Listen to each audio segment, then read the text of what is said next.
चलिए बेटा, question number 11 से लेकर तो 15 तक हम लोग देख रहे हैं एक्सरसाइज 4.2 के अंदर का क्वेश्चन नंबर 2 और उसी के अंदर के 11 से लेकर तो 15 तक के क्वेश्चन डिस्कस करेंगे। सो क्वेश्चन नंबर 11 है, let I be equals to integral of root 1 minus X divided by 1 plus X D X from 0 से 1 तक। अब देखिए, मैंने डेरिवेटिव के अंदर भी आप लोगों को बताया था कि जब भी आपको 1 minus X by 1 plus X root के अंदर दिखता है तब सब्सटीट्यूशन क्या होता है, तब सब्सटीट्यूशन होता है X is equal to cos theta. क्यों? देखिए, रूट के अंदर 1 minus X divided by 1 plus X आपके पास दिया है, और अगर आप सब्सटीट्यूशन करते हो put X is equal to cos theta, तो ये सब्सटीट्यूशन इस क्वांटिटी को किस ट्रिग्नोमेट्रिक रेशियो में कन्वर्ट करता है, ये अगर आप लोग लर्न रखेंगे, याद रखेंगे तो और भी बेहतर हो जाएगा। देखिए, this is equal to X की जगह पर रखेंगे cos theta divided by 1 plus cos theta.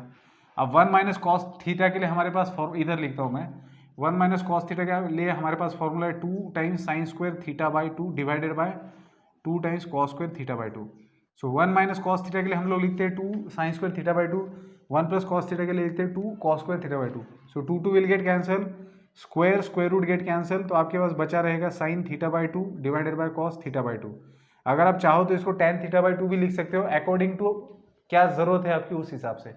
तो अब आपने सब्सटीट्यूशन तो किया है x is equal to cos theta, so इसको डिफरेंशिएट करेंगे तो dx इज इक्वल टू आपको मिलेगा minus sine theta D theta. इसका डिफरेंशिएशन कैसे होगा, x का डेरिवेटिव 1 आएगा, cos थीटा का डेरिवेटिव माइनस साइन थीटा और थीटा का derivative D theta by D x, तो dx इधर चला आएगा। सो dx की जगह पर रिप्लेसमेंट ये आ रहा है, तो जब आप ये सब्सटीट्यूशन करते हो तब लिमिट्स के अंदर क्या चेंज होता है। So when x is equal to 0 then theta का वैल्यू क्या आएगा, x अगर 0 रखते हो तो थीटा क्या रहेगा आपका, थीटा रहेगा cos इनवर्स 0। सो cos इनवर्स 0 कब होता है, जब आपका एंगल 90 डिग्री का होता है, cos 90 का वैल्यू 0 होता है ना। नेक्स्ट, जब x का वैल्यू 1 रहेगा तब थीटा का वैल्यू क्या रहेगा, cos इनवर्स ऑफ 1, सो ये रहेगा 0।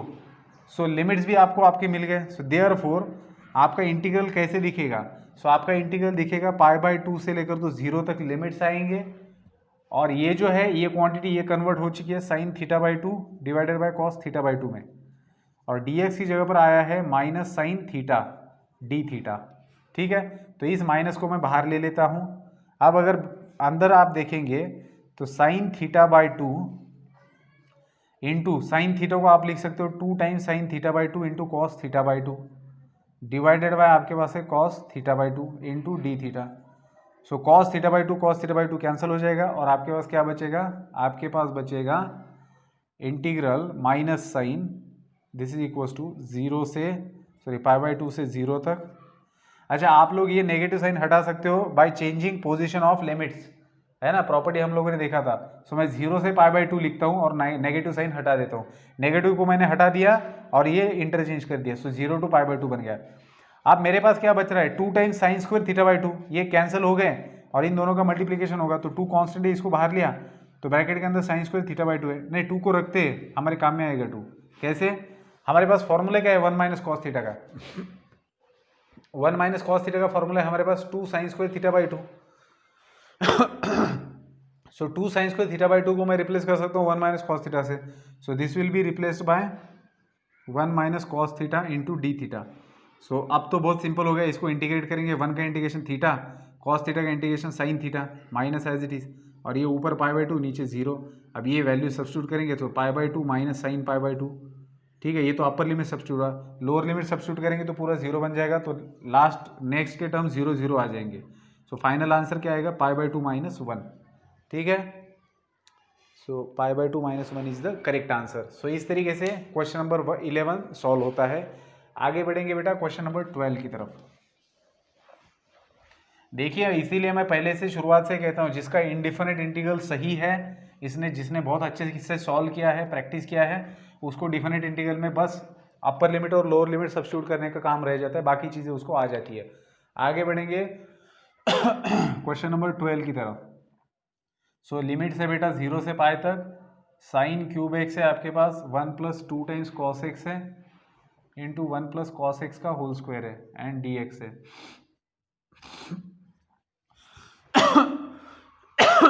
सॉरी,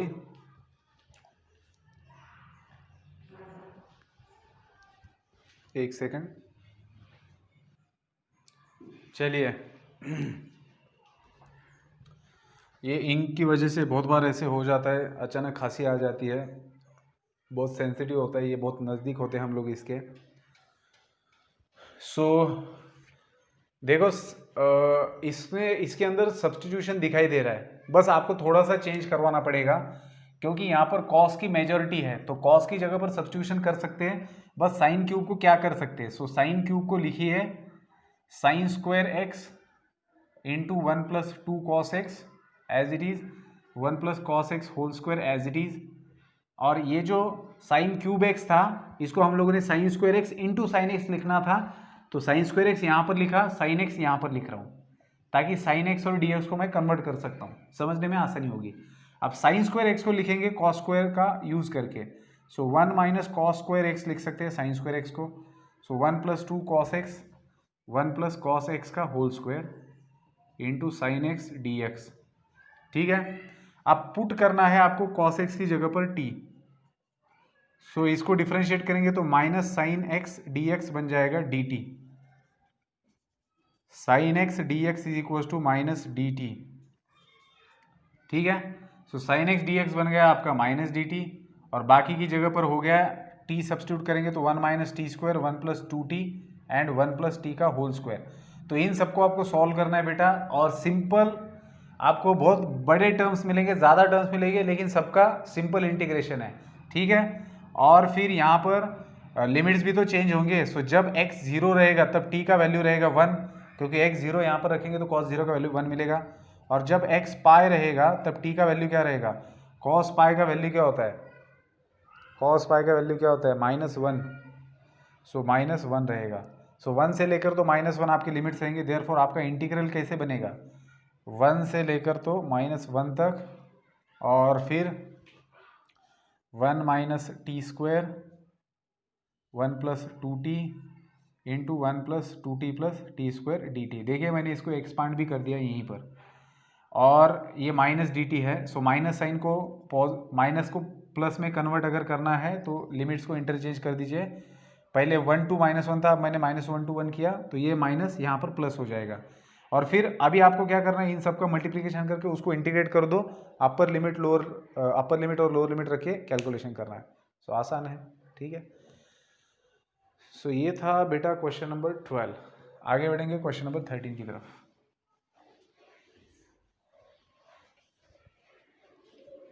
मैं बस आपको हिंट्स दे रहा हूँ बेटा, ठीक है ना, वैसे तो देने भी नहीं चाहिए, ये तो आप लोगों ने खुद ट्राई करना चाहिए, लेकिन फिर भी ठीक है दे रहा हूँ, अगर कहीं पर अटक जाए तो देख सकते हो।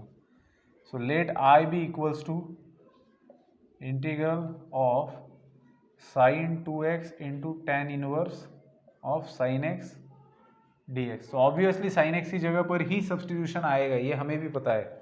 ठीक है, लेकिन क्या यहाँ पर कुछ हो सकता है, साइन 2x को लिखेंगे हम लोग सबसे पहले तो 2 sin x into cos x, और फिर tan inverse sine x as it is रहने दो, और अब करो सब्सटीट्यूशन, अब मज़ा आएगा। So put sine x is equal to t, differentiate करेंगे तो कॉस एक्स डी एक्स बन जाएगा डी टी, और लिमिट्स किस तरीके से चेंज होंगे, जब x 0 रहेगा तब t का वैल्यू क्या रहेगा, साइन 0 0, जब x का वैल्यू π/2 रहेगा तब t का वैल्यू क्या रहेगा, यहाँ पर रखिए x का वैल्यू साइन π/2 1 मिलेगा। सो आपको देयरफॉर आपका नया इंटीग्रल मिलेगा 0 से लेकर तो 1 तक, ये cos x into d x बन जाएगा डी टी, और साइन एक्स की जगह पर आएगा t, so 2t into tan inverse t d t. So बेटा सिंपल है, 2 कांस्टेंट है बाहर ले लो, और 0 से लेकर तो 1 तक 2 कांस्टेंट है बाहर लिया, अब t अलजेब्रिक फंक्शन, ये इनवर्स फंक्शन, तो इंटीग्रेशन करेंगे ना इसका बाय पार्ट्स यूज करके, इनवर्स ट्रिग्नोमेट्रिक फंक्शन है L I, so tan inverse t को पहले लिखिए 0 से 1 तक, tan इनवर्स t पहले लिखिए इंटू टी डी टी। सो बाय पार्ट्स अप्लाई करेंगे तो पहला फंक्शन एज इट इज़, दूसरे का इंटीग्रेशन, ठीक है, यहाँ पर अपर लोअर लिमिट रख दो, माइनस इंटीग्रल ऑफ पहले का डेरिवेटिव 1/1 + t स्क्वायर इंटू दूसरे का इंटीग्रेशन t²/2 dt। बस अब ये 1/2 को बाहर ले लो, ऊपर का एडजस्टमेंट कर दो, सॉल्व करो, अब मैं यहाँ से आगे नहीं बताऊंगा, आपको आना चाहिए, ठीक है ना। सो ये था क्वेश्चन नंबर 13 का सॉल्यूशन। आगे बढ़ेंगे question number 14।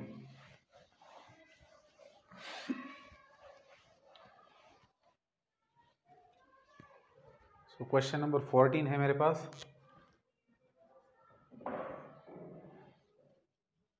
One by root two one e to the power cos inverse x into sine inverse x divided by root के अंदर 1 minus x square d x. देखिए सब्स्टिट्यूशन क्लियरली दिख रहा है क्या, साइन इनवर्स एक्स की जगह पर टी रखेंगे, लेकिन फिर कॉस इनवर्स एक्स का क्या करना है। तो देखिए यहाँ पर एक आपको प्रॉपर्टी पता होनी चाहिए इनवर्स ट्रिग्नोमेट्रिक फंक्शन की, बिल्कुल नहीं पता हो सकती क्योंकि शायद पढ़ाया नहीं है आपको अभी तक इनवर्स ट्रिग्नोमेट्रिक फंक्शन। तो उसके अंदर हम लोग प्रॉपर्टी देखेंगे जो पार्ट 1 के अंदर आता है, ठीक है। सो देखिए सबसे पहले तो सब्स्टिट्यूशन होगा sine inverse x is equal to t, फिर जब डिफरेंशिएट करेंगे इसको तो आपको मिलेगा 1 बाय रूट के अंदर 1 minus x square d x is equal to d t, ठीक है। और दूसरी चीज़, जब आप सब्स्टिट्यूशन कर रहे हो तो ऑब्वियसली इंप्लाइज करेगा x is equal to sine t. जब आप sine inverse x is equal to t रख रहे हो तो obviously x is equal to sine t मिलना है आपको, पहली चीज़। अब एक और प्रॉपर्टी है आपके पास, that is sine inverse x plus cos inverse x का वैल्यू होता है पाई बाय 2, ठीक है। सो साइन इनवर्स एक्स की जगह पर आप लोग लिख सकते हो पाई बाय 2 माइनस, सॉरी आपको कॉस इनवर्स एक्स की जगह पर रिप्लेसमेंट चाहिए होगा। So cos inverse x is equal to pi by 2 minus sine inverse x रख सकते हो, और फिर साइन इनवर्स एक्स की जगह पर टी रख रहे हो तो इसको आप बोल सकते हो पाई बाय 2 माइनस टी। और लिमिट्स के अंदर चेंजेस क्या हो गए, when x is equal to 1 by 2 1 by root 2 तब टी क्या रहेगा। So sine inverse of 1 by root 2, कौन से एंगल का साइन का वैल्यू 1 बाय रूट 2 होता है, सो पाई बाय 4। सो जब एक्स 1 बाय रूट 2 रहेगा तो पाई बाय 4 आएगा, और जब एक्स का वैल्यू 1 रहेगा तब टी का वैल्यू क्या आएगा 90, ठीक है। सो चलिए इस सब्स्टिट्यूशन के बाद में आपका इंटीग्रेंड कैसे दिखेगा। सो पाई बाय 4 से लेकर तो पाई बाय 2 तक है, फिर ई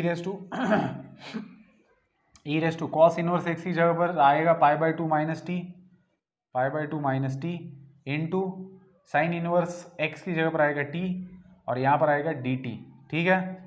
सो इसको आप लोग लिख सकते हो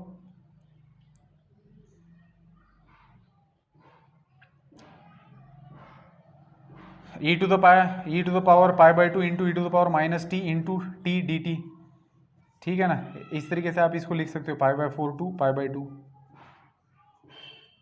और e raise to pi by 2 तो कांस्टेंट है बेटा, तो इसको बाहर भी लिया जा सकता है, e raise to pi by 2 constant है, फिर पाई बाय 4 से लेकर तो पाई बाय 2 तक, तो ये t into e raise to minus t d t रहेगा, ठीक है। So e raise to pi by 2 as it is, इसको बाय पार्ट्स अप्लाई कर दो, पहला फंक्शन एज इट इज, फिर दूसरे का इंटीग्रेशन माइनस, इसको लिमिट्स लगा दो, माइनस इंटीग्रल ऑफ पहले का डेरिवेटिव वगैरह वगैरह वगैरह, ठीक है। और लिमिट सब्स्टिट्यूट कर दो, आंसर आ जाएगा। पीछे आंसर चेक कर सकते हो आपका सही है या नहीं। लास्ट क्वेश्चन नंबर 15 जो कि सबसे आसान क्वेश्चन है, देखते ही समझ में आ जाएगा आपको क्या है क्वेश्चन नंबर 15 के अंदर। 15 के अंदर है लिमिट्स 1 to 3 तक दिए हैं, और फंक्शन है cos of log x by x dx। अब बेटा समझता है कि log x की जगह पर सब्स्टिट्यूशन आना चाहिए, so put log x is equal to t, ठीक है। सो डिफरेंशिएट करेंगे तो 1 बाई एक्स डी एक्स मिल जाएगा डी टी, ठीक है। और लिमिट्स में चेंज होगा, when x is equal to 1 तब t का वैल्यू रहेगा 0। कैसे, x का वैल्यू यहाँ पर 1 रखिए, t का वैल्यू 0 मिलेगा, और x इज इक्वल टू जब 3 रहेगा तब t का वैल्यू रहेगा log 3, ठीक है। x का वैल्यू 3 तो t का वैल्यू log 3। अब इस सब्स्टिट्यूशन से आपका इंटीग्रल कैसे दिखेगा, therefore i will be equal to 0 से लेकर तो log 3, देखिए लिमिट्स क्या बन गए, log 3 बन गया लिमिट, और cos log x की जगह पर आएगा t, और 1 बाई एक्स डी एक्स बन जाएगा dt। अब इसका इंटीग्रेशन कितना आसान है, साइन t आता है cos t का integration, log 3 upper limit lower limit 0, so रख दो अपर लिमिट और lower limit, sine of log 3 minus sine 0 जो कि 0 आएगा। सो ये आएगा आपका फाइनल आंसर। तो यहाँ पर बेटा हमारा क्वेश्चन नंबर 2 खत्म होता है एक्सरसाइज 4.2 से। क्वेश्चन नंबर 3 के अंदर भी फिर से 15 क्वेश्चन है, तो 5-5 करके उसके ऊपर भी 3 वीडियोस बना दूंगा और आपको भेज दूंगा। फिर वहाँ पर हमारा ये टॉपिक खत्म होता है, फिर मिसलेनियस एक्सरसाइज डिस्कस करेंगे। तब तक के लिए गुड बाय।